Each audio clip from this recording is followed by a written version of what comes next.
train elephants.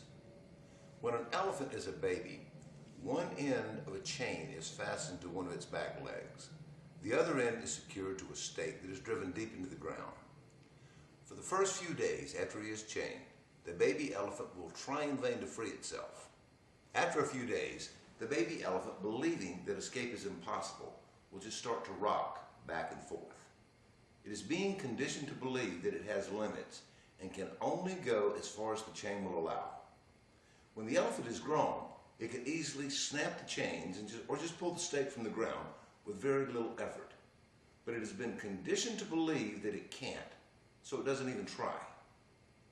There have been documented cases where in circus fires, full-grown elephants would stand and burn to death when all they had to do was walk away from the flames.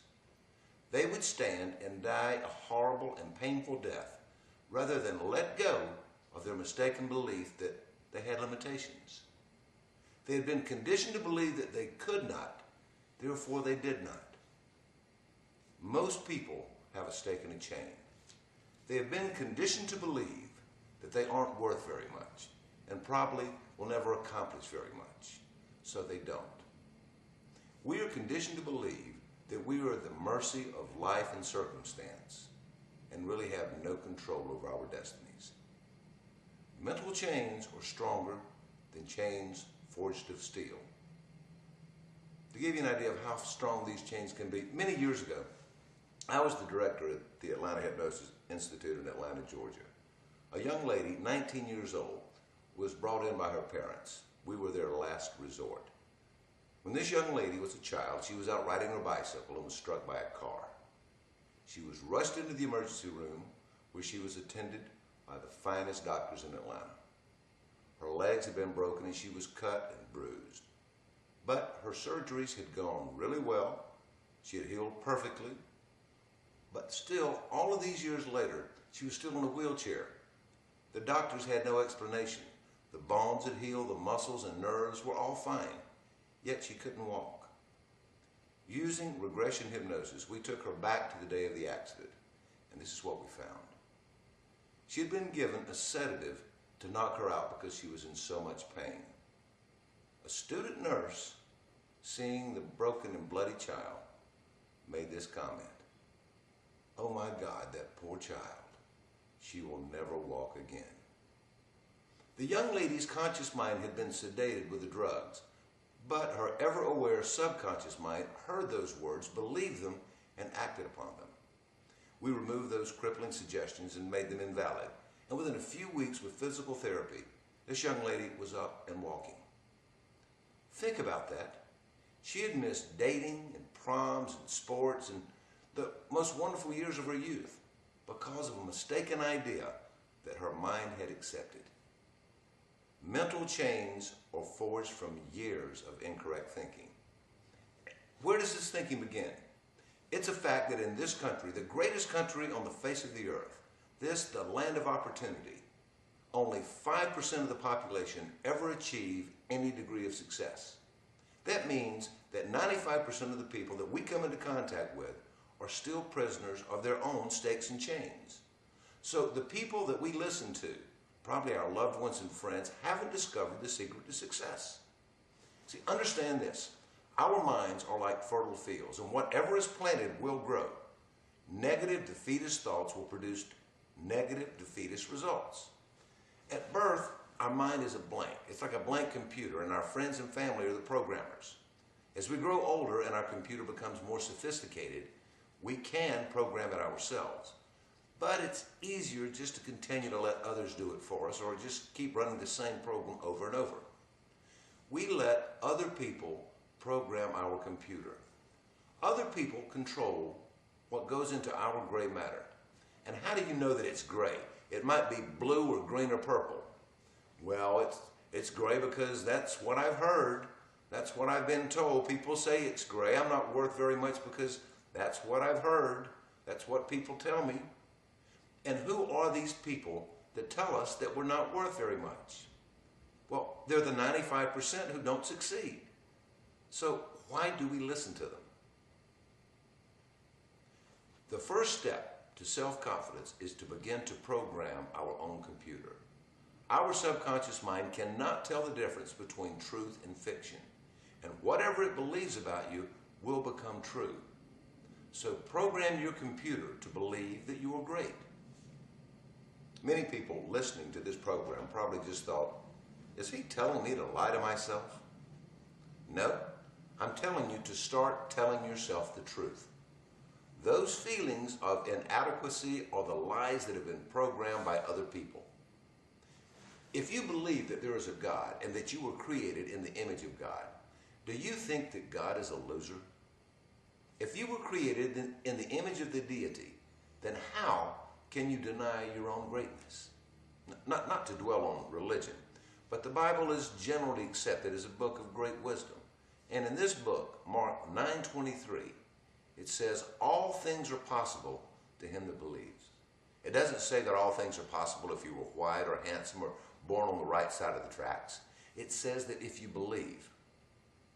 Recently, I was interviewing a young man for a sales job, and we started talking about compensation, and he asked me what I meant when I said he would be paid commission. I explained that meant he would be paid what he was worth. He said he was sorry, but he couldn't live on that little bit of money. Self-confidence is a matter of attitude. There's the story of the shoe salesman who was sent to Africa, and upon arriving, he wired the home office to bring him home quick. Nobody in this country even wears shoes, he said. He was brought home, and a second salesman was sent over. He wired the home office too. Only he said, send every pair of shoes we have. Everyone here needs shoes. See, you are a unique and valuable person. There's no one else like you in the universe.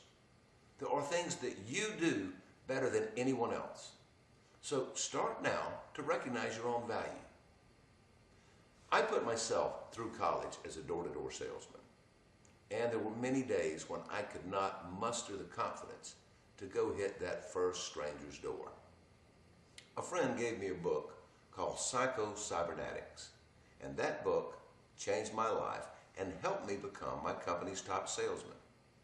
From this book, I learned that many great athletes are taught something called the mirror technique. They used it to improve their confidence. I tried it, and here's what happened. Every morning when I first looked into the mirror, I would look deep into my own eyes, and I would begin saying out loud, I am the greatest salesman in the world. No one can tell me no. I am the greatest salesman in the world, and with each time I would become more enthusiastic. After a few moments, as my confidence grew, and I got louder and louder, pretty soon the guy in the mirror was so confident that I would just send him out to work and I'd go back to bed. Try using the mirror technique on yourself, and you'll be amazed, as I was, at how a few minutes of self-programming can boost your morale and bring out the dynamics within you. One word of caution about this: make sure you tell your husband or wife what you're going to do. Because when they hear you in the mirror talking to yourself in a loud conversation, they will not understand. Another ingredient of self-confidence is knowledge. By arming yourself with knowledge, you're able to present yourself and your ideas convincingly to others.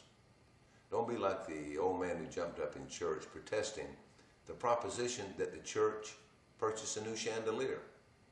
He was just going on, and finally the pastor stopped him and said, "Why do you object so?" Well, the old man said, "Well, in the first place, no one here can even spell it. Second, no one in this congregation even knows how to play the darn thing. And third, what we really need in this church is more lights." You were born to be great, but the challenge is to accept your greatness. Now, before you accept it, consider, because accepting and acknowledging the greatness within you forces you to step out of the crowd and march to the beat of a different drummer. It means that you must strive to earn your place among the 5%. Now, you're not better than anyone else because all of us have greatness within.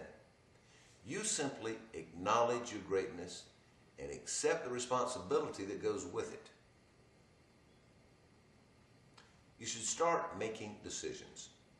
Decision making is one of the best exercises for making self-confidence. Sure, you don't want to make wrong decisions, but understand that by not making a decision, you are deciding not to decide.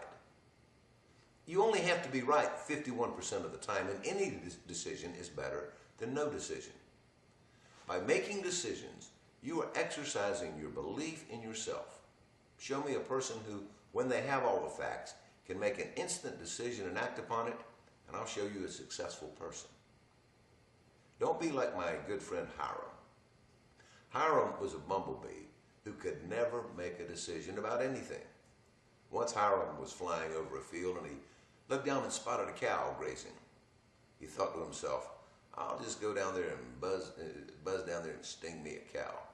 Well, maybe not today. I'll go ahead and sting him. And he thought about it and he couldn't decide. Thought, man, I wish I had some friends to ask about this. Well, finally he decided to sting the cow. And he went down, and while he was trying to decide what part of the cow to sting, he sat down on the cow's rump to think about it, to try to decide. Cow just swished his tail, knocked Hiram off, and he was just laying stunned in a clump of clover. In one bite, the cow swallowed the clover and my friend Hiram. Hiram was one mad bumblebee when he woke up in that cow's belly. He looked around, he said, I'm going to make this cow so sorry that she swallowed me. I'm going to sting right here on the top of her belly, or maybe I'll sting her over there on the right. Maybe I'll sting her on the bottom. That'll probably hurt more. Hiram couldn't make a decision. And he wanted to ask his friends what they thought, but he was in the cow's belly. He couldn't get out to even go ask his friends. And he couldn't make a decision. I mean, he knew he was in the belly. He knew that he should do something, but he couldn't make up his mind. So he said, I need to sleep on this for a while. So he did that. He laid down right there in that cow's belly, and he went to sleep. Well, when Hiram woke up, the cow was gone. I tell you this story so that you don't make the same mistake as Hiram and wind up in the same mess that he was in. Don't be afraid of the future. Everything that happens, believe it or not, happens for the best. A bad experience is a learning and growing experience. The world is yours to explore and to conquer. Self-confidence is believing in yourself and believing that you can conquer it. It is believing that it really can happen to you. I would like to tell you a story, and this is a true story, and it's your story. Many years ago in a land not unlike this one, an old man walked down a dusty country road. His clothes were torn and tattered, and they gave him little protection from the cold wind. He had learned to ignore the stones that had found their way through the holes in his shoes. It was a path he had traveled many times before. So he was startled when he topped a familiar hill and he saw a never-before-seen village off in the distance. Am I lost, he thought?